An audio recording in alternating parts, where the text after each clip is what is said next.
Kaixo Joseba, Eneko eta Asier gara, hemen Gasteizen gaude, Errementari kalean, eta hau Baiarin jatetxea gure jatetxea da. Eta erakutsiko dizuegu gure plater berri bat, sartu gurekin barrura, mesedez.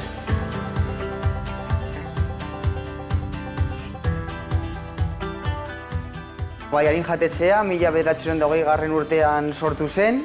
Orduan Baiarin familiak sortu zuen eta guk izen hau mantentzea erabaki dugu, Gasteizen ezaguna zelako eta jende asko ezagutzen zuelako. Asier eta biok, Basque Culinary Centerren ikasi genuen, baina txikitatik ezagutzen ginen eta praktikak egin ondoren eta lan pixka bat egin ondoren, erabaki genuen Baiarin jatetxea hartzea eta proiektu berri batekin hastea. Jendeak batzuetan esaten du oso gazteak zarete honekin hasteko, baina guk uste dugu esperientzia daukagula.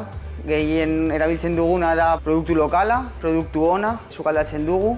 Uste dugulako hori dela hemen Gasteizen ez dagoen gauza bat, ezta? Behin jangela ikusita, guazen orain sukaldera, Asier dago eta plater gozo bat prestatzen, bale?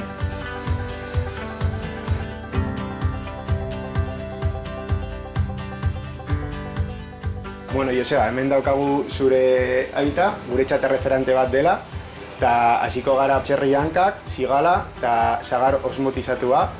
Eta hemen daukagu ingredienteak, sagarra, zigala eta txerri hankak daukagu. Eta hasiko gara zigalarekin, parrian sartuko dugula, txerri hankak zatituko ditugu, eta bero dagonean sartuko dugu txerri hankak. Eta hori, bi aldetik marrerakutuko dugu. Ni itiketan egin dut praktika, Ferran eta Albert Adriarekin, eta han asko ikasi nun. Gero ere Krakorekin egon naiz Milan, eta gero ere Eneko Madrilen egon da, Ansoni eta Bonetekin, eta ere Barcelonan, Manairo. Guk kaskeria pizka bat sartu nahi genuen gure kartan, eta uste genuen zigalarekin oso ondo juten zela, zeren eta ematen dio itsasoko zaporea, eta gero sagarrenena da pizka bat daukan koipea, txerrianka daukan koipea jeisteko. Makina honetan egiten dugun prozesua da hemen sartzen dugu, eta makina hau hartzen du airea, eta egiten duena da sagarraren barruan zukua sartzen dela, eta horrela geratzen da. Hemen ikusten dugu emaitza, eta ezberdintasun nabaria ikusi dezakegu. Hau, sagar osmotizatua da, eta hau, sagar normala. Orain, saltsa botako diogu, eta saltsa egin dugu barezkiekin eta txorizero pulparekin.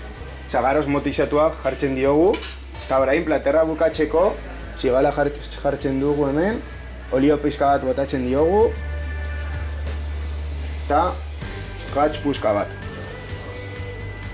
Eta hemen daukagu gure platerra.